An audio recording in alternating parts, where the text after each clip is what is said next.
Hey everybody, it's Dr. Dave. I finally have been procrastinating a long time on doing this stuff. I'm making a couple videos for you today. I'm going to bust out some different foods. These are things that are staples for me and my diet and for my family. And it's not my intention to show you just how to make different recipes. I have things that I use as medicine in my life and for my family. And these are things I want you to understand how to make so that you can use them for yourself as well to bring health and restore health for you and your family. We're starting off with fermented foods. Okay, these things are so incredibly healing. You need to have them in your life. They're going to make such a profound difference for you and your health and your family's health.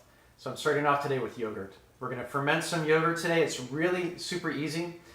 But why it's so important, you know, when you go to the store, the health food store or the vitamin store, and you buy a probiotic, you are, first of all, spending about 50 bucks, 40 to 50 bucks for a month's supply of probiotics, and you're getting maybe a 40 or 50 billion count probiotic. That's how much of the bacteria is in your probiotic.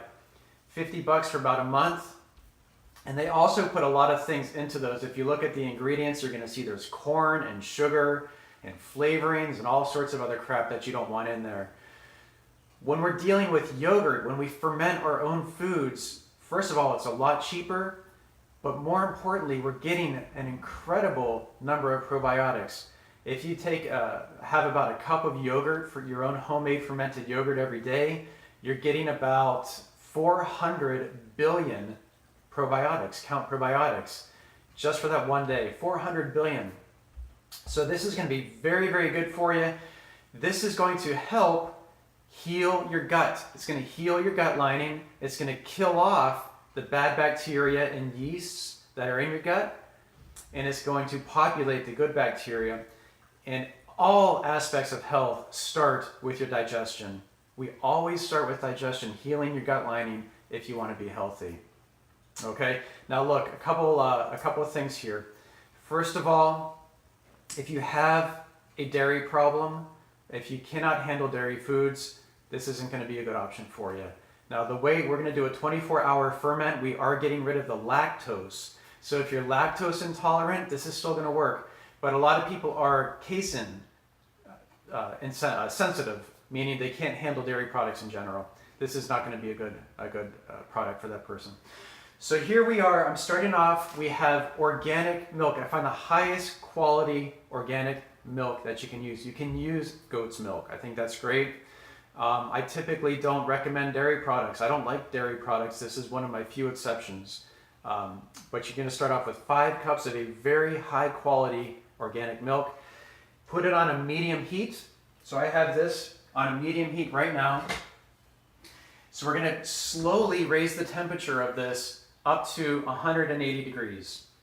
And you do want to stir it occasionally. You want to make sure that it's not getting stuck and burning to the bottom of the pot. It's going to take about 20 to 30 minutes on a medium heat. Slowly bring that up. I also find that if you do it slowly, your yogurt turns out to be thicker in the end.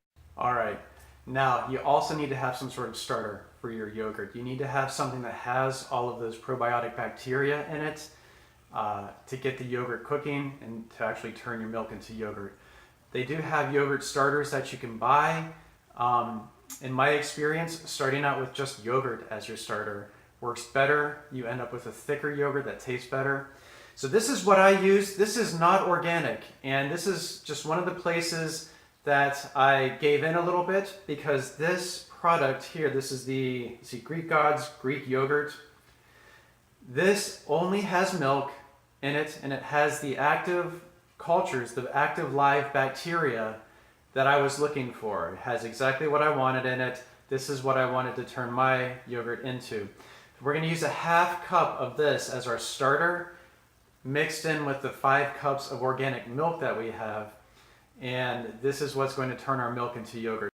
Okay, while that's cooking, let's show you the yogurt maker that I'm using. There's a lot of people out there that use a whole bunch of different things. I've heard of people using hot plates, using their oven, whatever else. I went the easy route. I got a yogurt maker. This one I got, this is the Dash Greek yogurt maker. It's on Amazon $30 or $40 for this. There's a couple different models. This one has a timer on it, which I recommend getting. We're going to do a 24-hour ferment, actually about a 27-hour ferment. So this helps a lot because you might be sleeping whenever it ends, having the timer on this. All we're going to basically do is put the yogurt into this plastic container, stick it in here, put the lid on, and let it cook. This does keep the yogurt cooking at 110 degrees, which is exactly where we want it to be, which is why some of the other methods aren't great, because they don't maintain that 110 degree temperature that you need. Now look, I know this is plastic. I'm aware of that. I don't like using plastic. Some of them out there, they do use glass jars. I don't like doing that mainly just because of the pieces. I try to keep things real. I'm a realist. I'm very busy. I have kids. I got a lot of things to do. I don't want to have a whole bunch of little glass jars to clean up and taking up all sorts of weird space in my refrigerator. I kept it easy. I like to balance the pros and cons of things, and I go with what I know is going to work for me. So yes, I am using this. However, I'm balancing the pros and cons. I know that having the yogurt and making it something I'm actually going to do is going to benefit me. Now look, you can also use the same exact process that we're doing now. You can make kefir. You can make sour cream. I just did my first sour cream experiment. So I did a 24-hour ferment on sour cream. I ended up with an amazing sour cream that tasted awesome, but is also loaded with all of those same probiotics. So it turned into something really, really healthy for us. All right, guys, it's been about 20-25 minutes. I've been cooking this. We are up to 190 degrees on that milk. So we are going to take it off the heat. You want to make sure that you are not, like I said, boiling it, burning it, and we're going to stick it in the fridge. It takes about an hour. We're going to cool it down to about 75 degrees. If it's hot like this and you mix the yogurt into this hot milk, it's going to kill all the probiotics. It's going to defeat the purpose. You won't end up with yogurt. So we're going to cool it off in the fridge for about an hour, bring it down to about 75 degrees. All right, here we go. We have the milk that's been cooked. It's cooled down to about 75 degrees for us, about an hour in the fridge. Here I have a half cup of the yogurt that we talked about. So what I'm going to do, notice first of all, I'm using plastic to handle anything that has probiotics in it.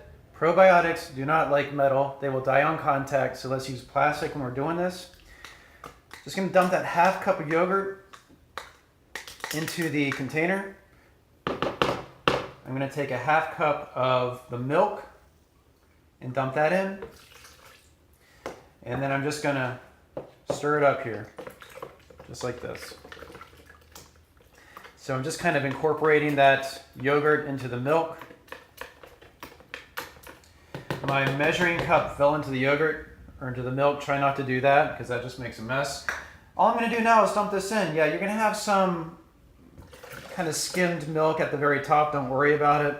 You're just dumping this in and stir it up. Just like that, and you're good to go. That goes into the yogurt maker. We're going to put the lid on. I'm going to plug this in right here.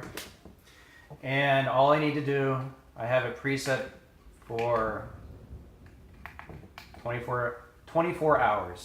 All right, that's it. That's all you got to do. We have it cooking for 24 hours. Now look, it takes what I found a couple hours to get that internal temperature of the yogurt up to about 110 degrees. So I do, after a few hours, once it's gone down, I kick it up another 3 hours. So we're going from a 24-hour ferment to a 27-hour.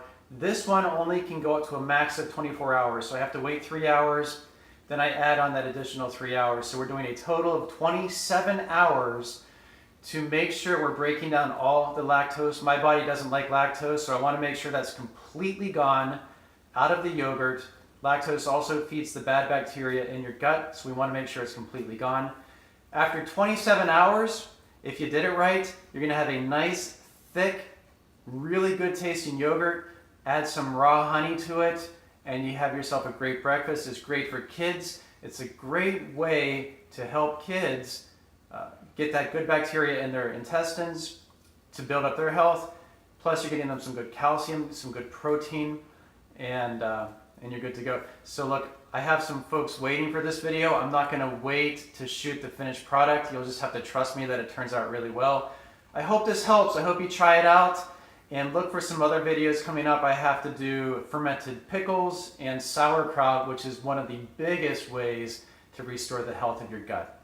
All right, I'll see you there. Make sure you subscribe to my YouTube channel. Also check me out on Facebook, Dr. David Ritchie DC. I'll see you there.